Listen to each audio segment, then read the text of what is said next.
Buenas tardes, doctor Dali, compañeros. Estamos de este lado Yanis Díaz, Cristian Gómez y Bexaida Ruiz para conversarles acerca de la gerencia y el liderazgo. La agenda de trabajo la manejaremos de la siguiente manera. La gerencia, los conceptos claves, dónde empezó la gerencia, cuáles son las funciones de la gerencia y las 10 claves para el éxito según Peter Drucker. En el liderazgo, veremos los conceptos, importancias y objetivos del liderazgo, las teorías, las ventajas así como los factores que influyen. Y por último, abordaremos a profundidad los estilos de liderazgo. La gerencia definitivamente puede ser un tema apasionante, pero antes de entrar en materia vamos un poco con los conceptos claves. ¿Qué es la gerencia? La gerencia está definida como la acción o el conjunto de empleados que se encargan de dirigir, gestionar y coordinar determinada empresa, organización o institución. ¿Qué es un gerente? El gerente es la persona que se encarga de dirigir la organización, empresa o institución.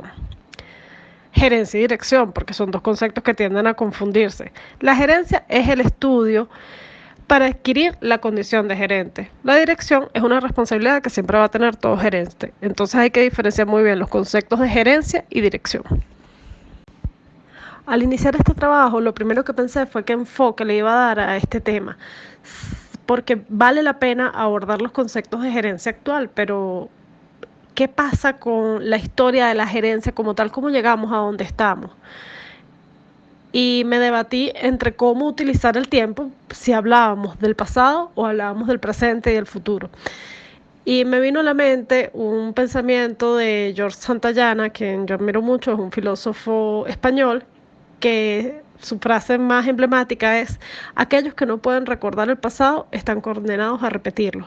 Esta frase es fundamental en las empresas, porque cuando cometen un error y no lo recuerdan y no aprenden de ese error, están condenados a repetir ese mismo error una y otra vez.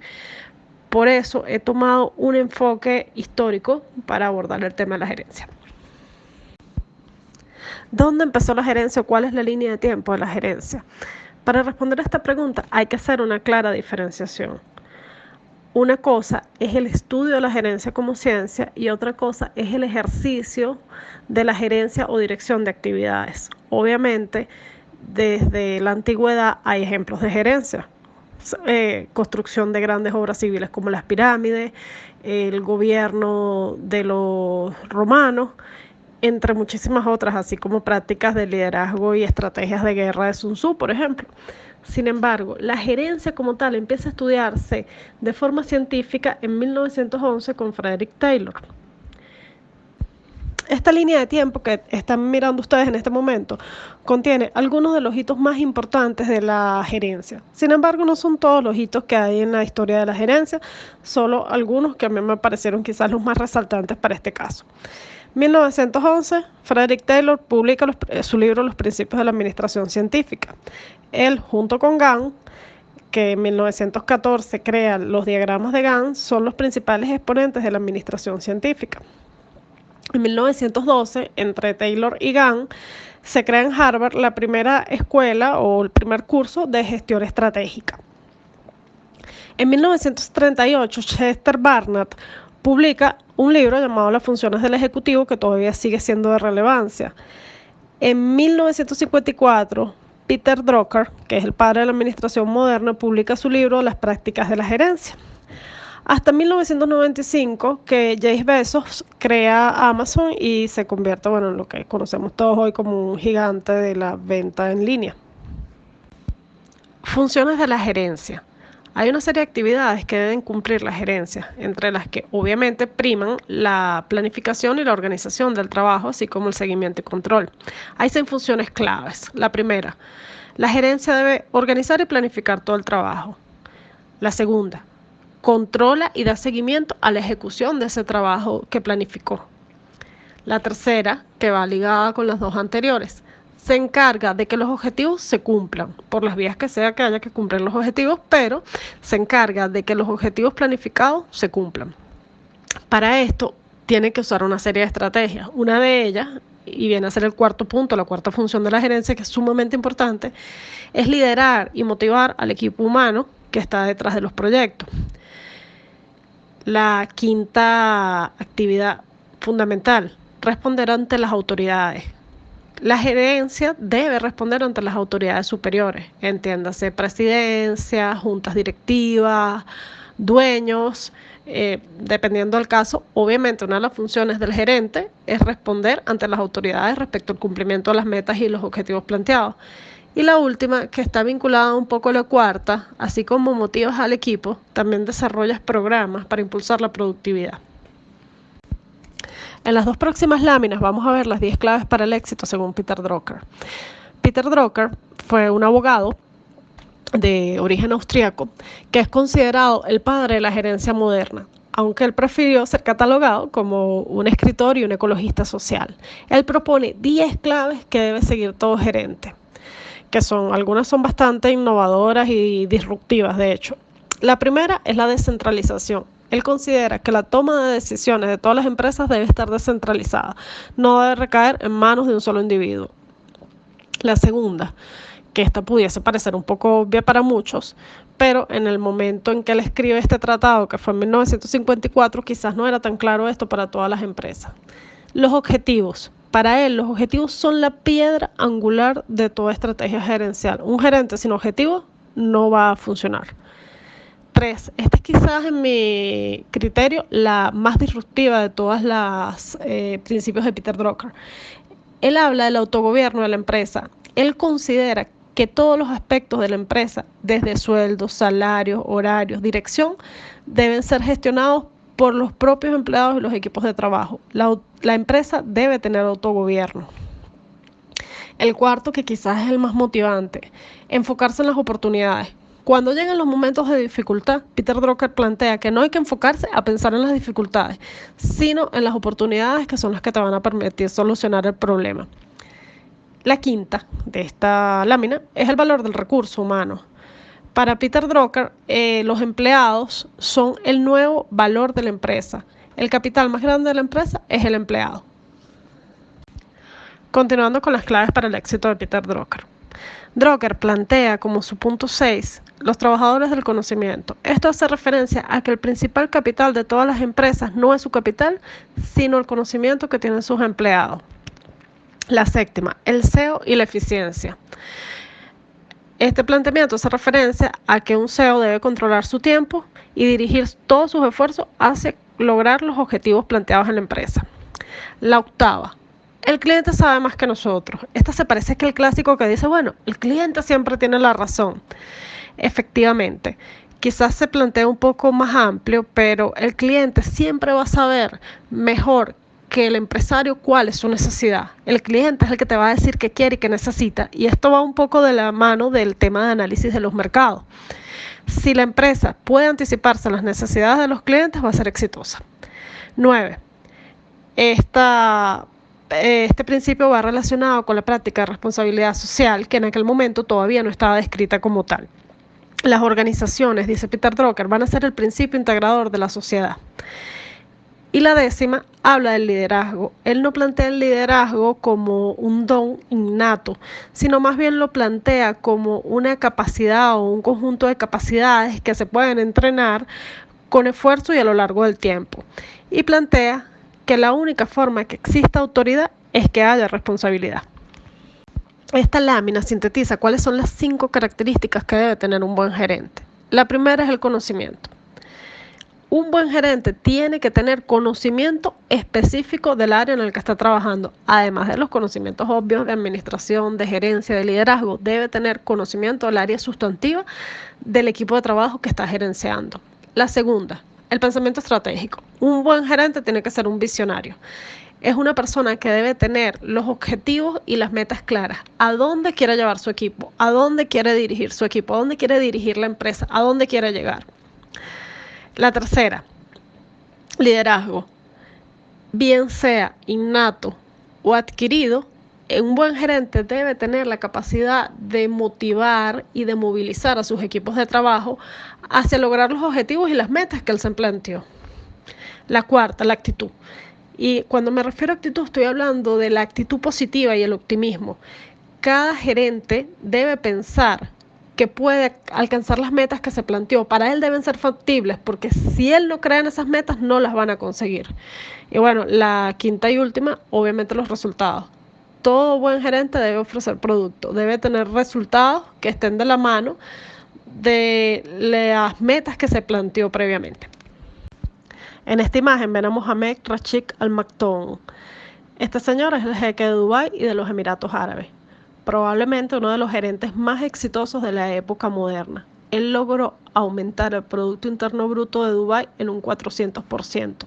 Su filosofía fue: si lo construyes, todos vendrán.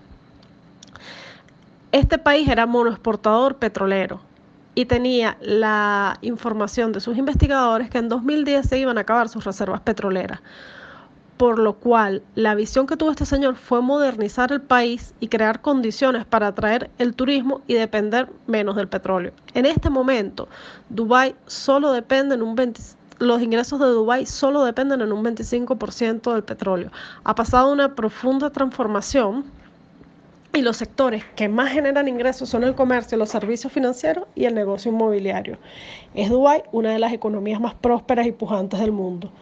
Una de sus frases célebres es: la determinación, la estrategia y la visión para el futuro son nuestros recursos reales en la búsqueda de la excelencia y del éxito.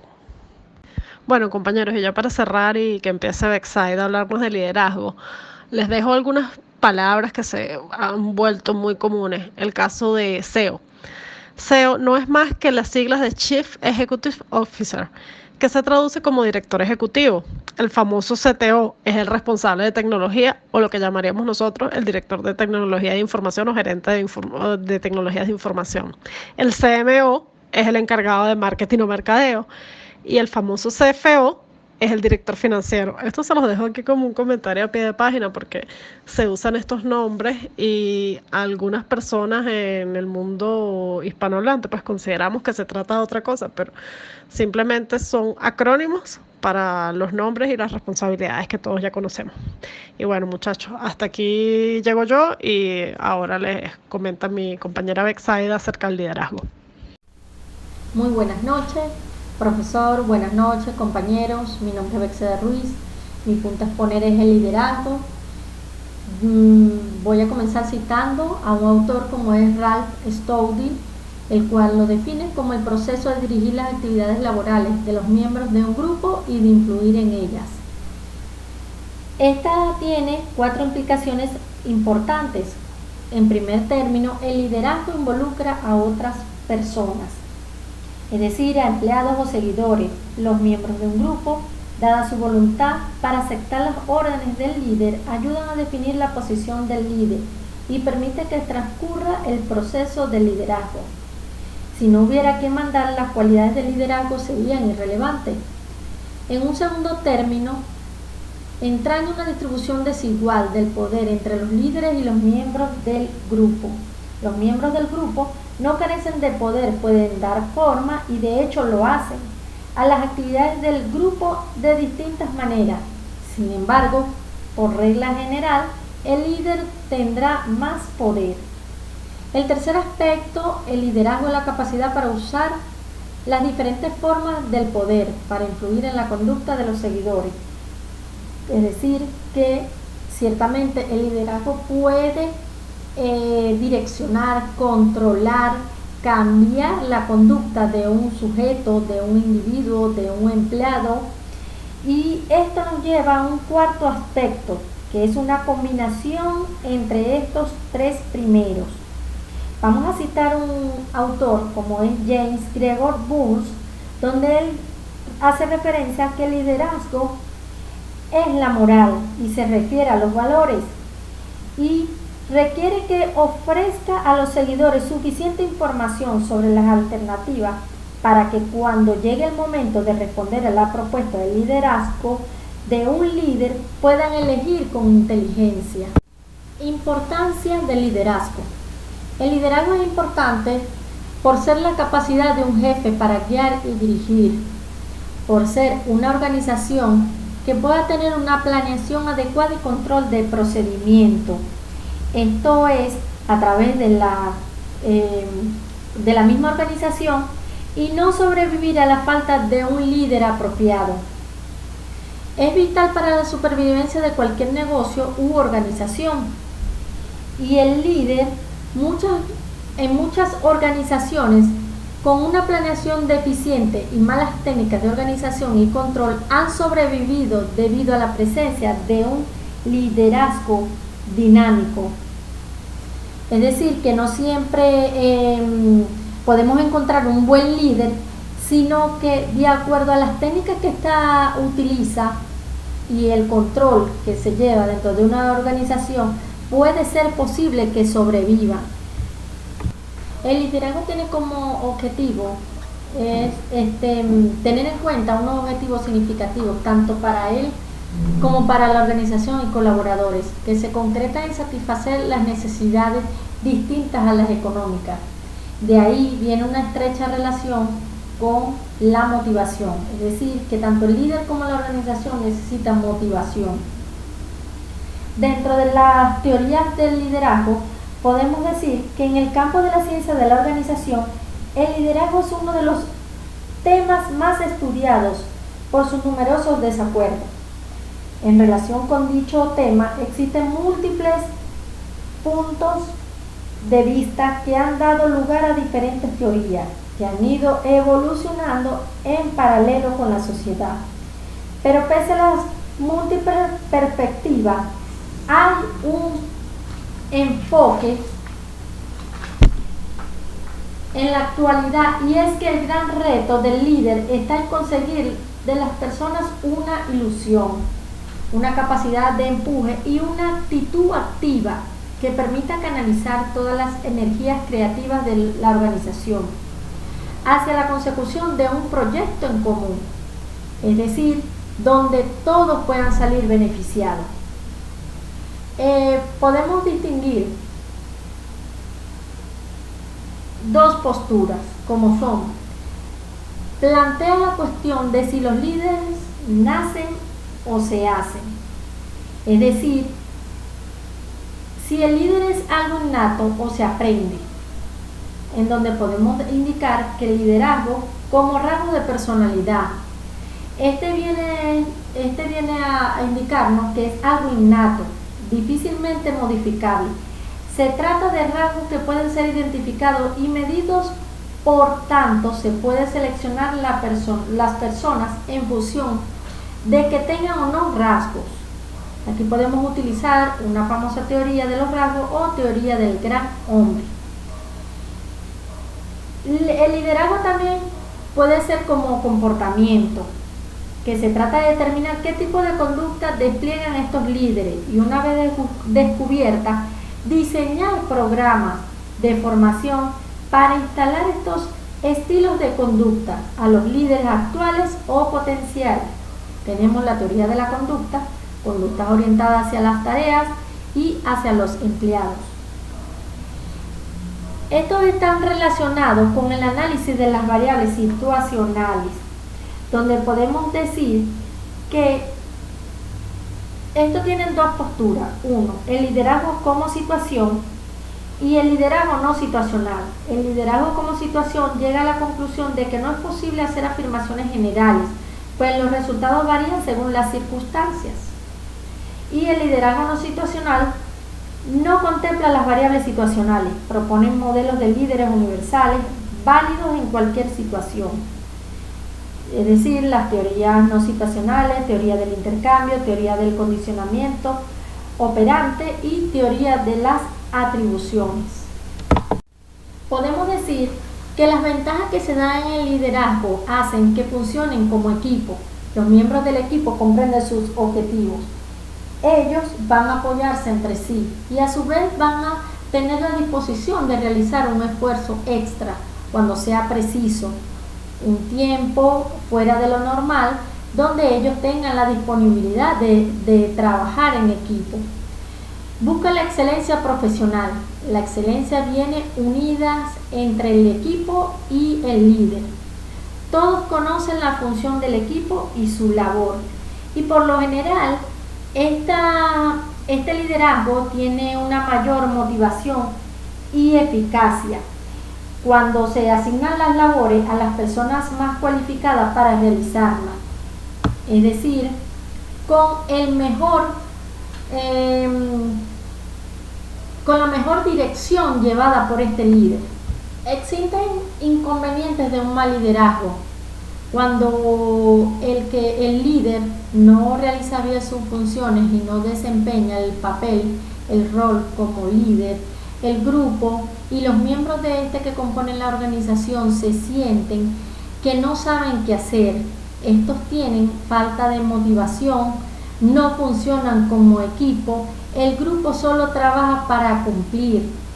No tienen esa motivación, están desganados, simplemente lo que quieren es cumplir con el objetivo que planteó, pero más allá de la satisfacción personal, no la tienen.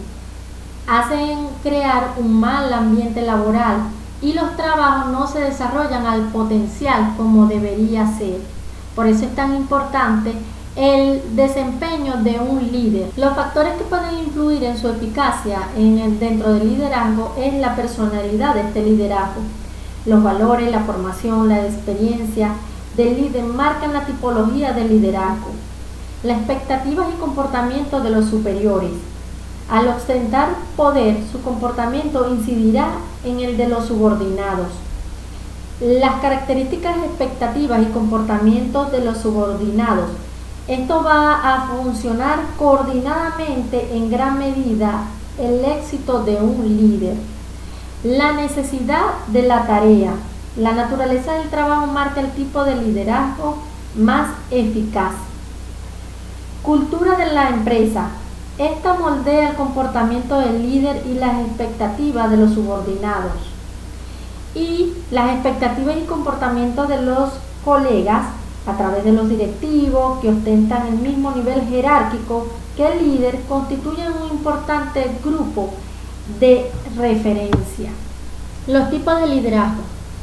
Dentro de los tipos de liderazgo tenemos el liderazgo democrático, que es uno de los estilos de liderazgo más efectivos porque les permite a los empleados de nivel inferior ejercer la autoridad que necesitarán usar sabiamente en futuros puestos que puedan tener. También se parece a cómo se pueden tomar decisiones en las reuniones de la junta directiva de la empresa.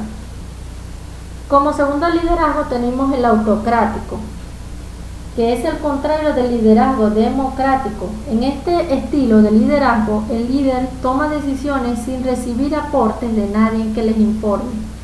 Los empleados no son considerados ni consultados ante una dirección y se espera que se adhieran a la decisión en el momento y ritmo estipulados por el líder.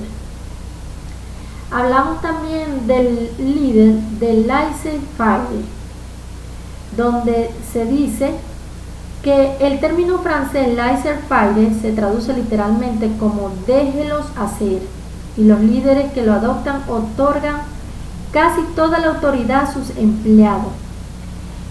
En una startup joven, por ejemplo, es posible que vea un fundador del laissez-faire que no establece políticas importantes de oficina en torno a las horas del trabajo o los plazos.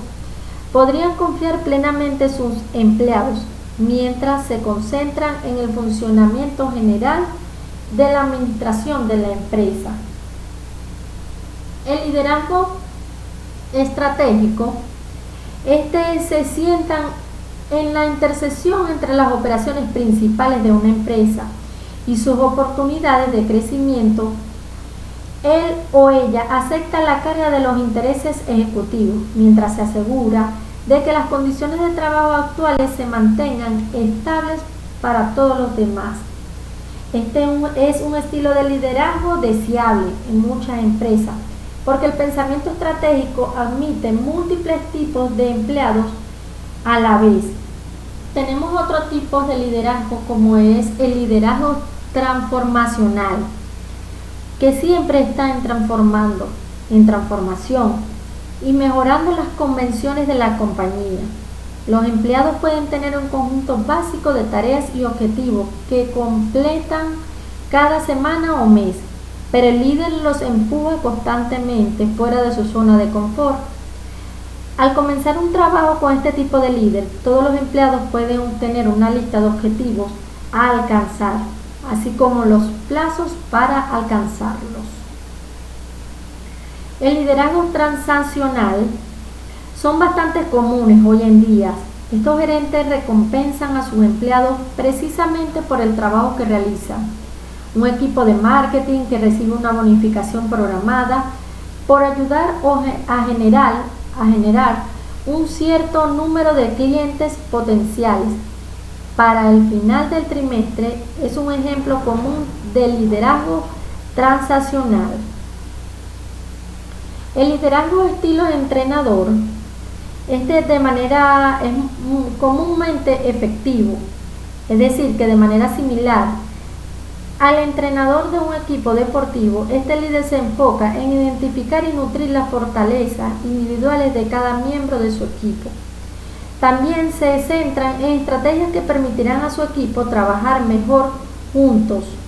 Este estilo ofrece fuertes similitudes con el liderazgo estratégico y democrático, pero pone más énfasis en el crecimiento y el éxito de los empleados individuales.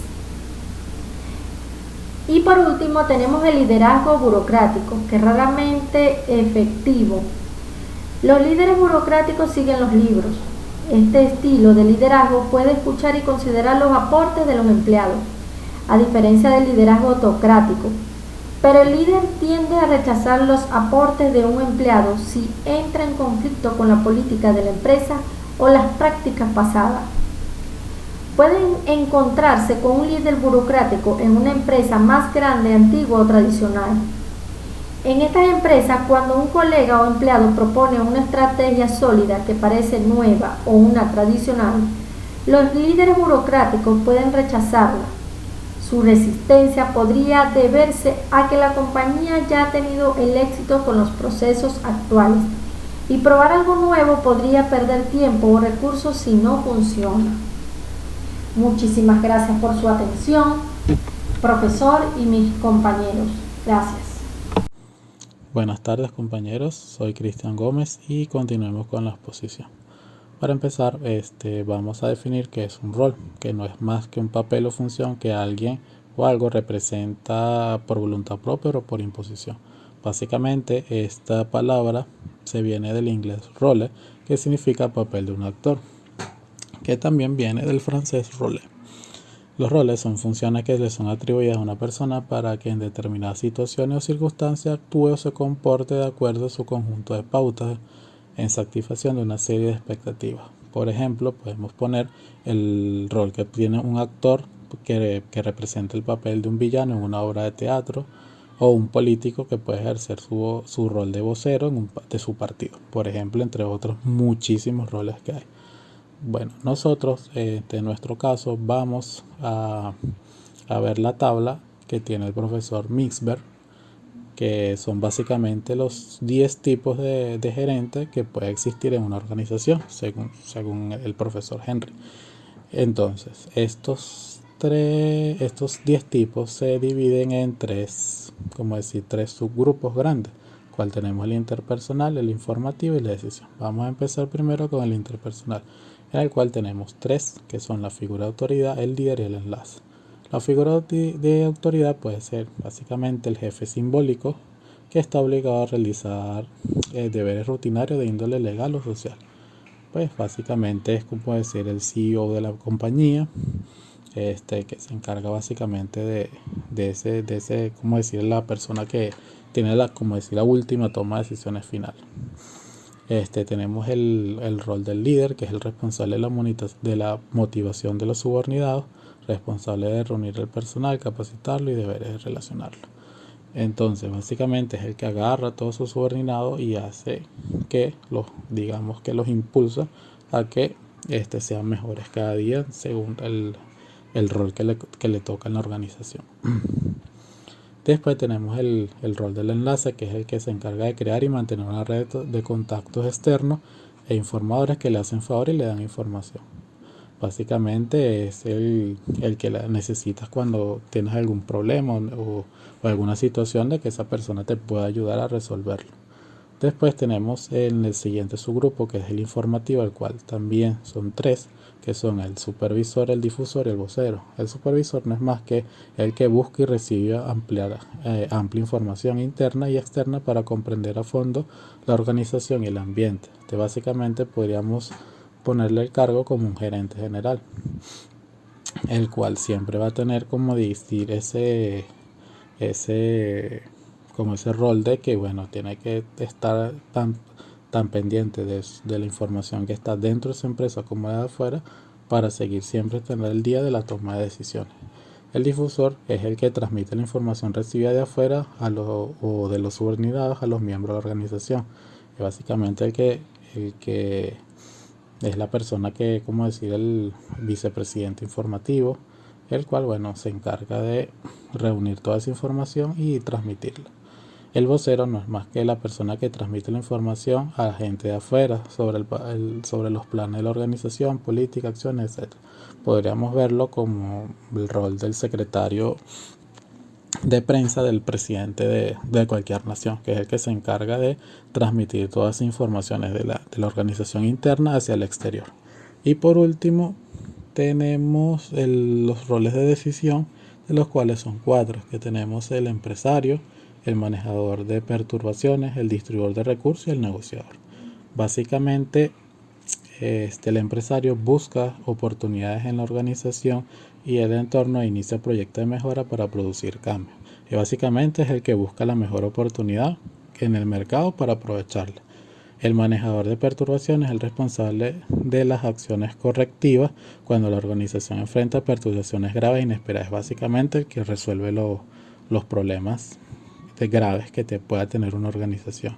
El distribuidor de recursos es el responsable de la asignación de todos los recursos de la organización. El tomador aprueba todas las decisiones importantes de la organización. Básicamente es el administrador, es el que se encarga de tomar todos esos recursos limitados que tiene la organización y distribuirlos y usarlos de la manera más eficaz posible. Y por último tenemos el negociador, que es básicamente el responsable de representar a la organización en las principales negociaciones. Básicamente el que se encarga de que cuando están haciendo esas grandes fusiones de empresas, es que va a usar todas sus habilidades para obtener el mejor trato posible para la organización que representa.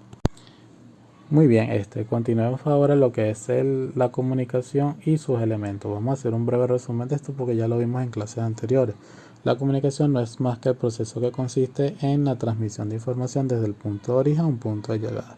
Básicamente esto tiene varios elementos, de los cuales son el emisor, el código, el mensaje, el receptor, el canal y el contexto, ¿no?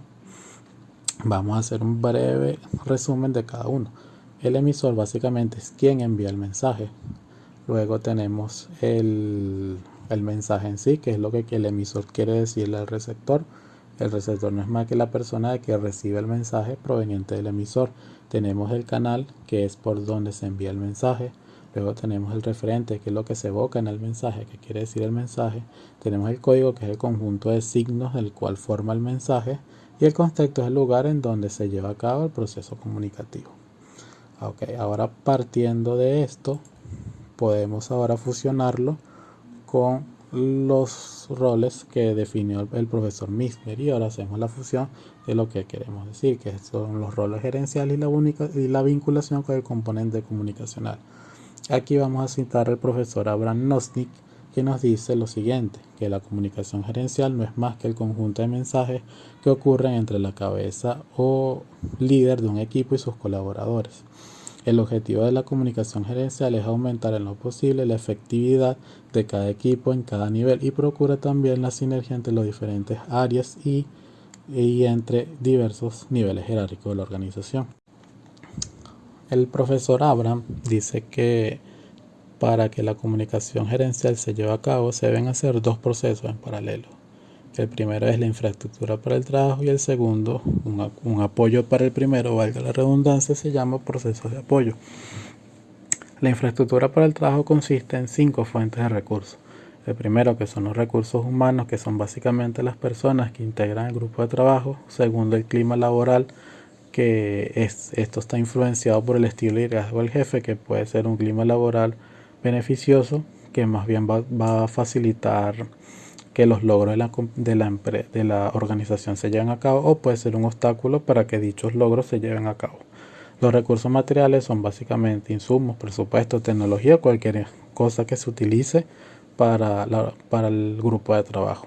Y tenemos por último los recursos de tiempo y de conocimiento, que ellos dos se fusionan para ser llamados recursos de gestión, o básicamente que es la forma con que se va a dirigir la organización de la manera más estratégica y operativamente posible. Infraestructura del trabajo va a ser apoyada en paralelo con algo que se conoce como procesos de apoyo, que también son 5. Básicamente son la comunicación oportuna, que es la información que se transmite a cada colaborador. La segunda es la calidad de esa información que fue transmitida por el primero, que tiene que ser una comunicación veraz y confiable. La tercera es la educación formal o informal, que es básicamente el entrenamiento y la conducta ejemplar que el líder va, como decir, empapando a su grupo de trabajo. El cuarto, que es muy importante, que es la motivación que tiene dicho líder para que esa organización o ese grupo de trabajo trabaje, valga la redundancia, de la mejor manera posible. Y por último, el control estadístico, que son básicamente los procesos productivos que administran el área y la unidad organizacional a la que pertenece. Ok, como conclusión, podemos definir de que tenemos que entender una realidad, que las organizaciones de hoy en día son cada vez más complejas y a lo largo de que va a avanzar el tiempo van a ser más complejas todavía. Entonces, el gerente de hoy tiene que mantenerse a la altura de los conocimientos más avanzados en su campo o en el campo de la organización donde ésta esté interactuando.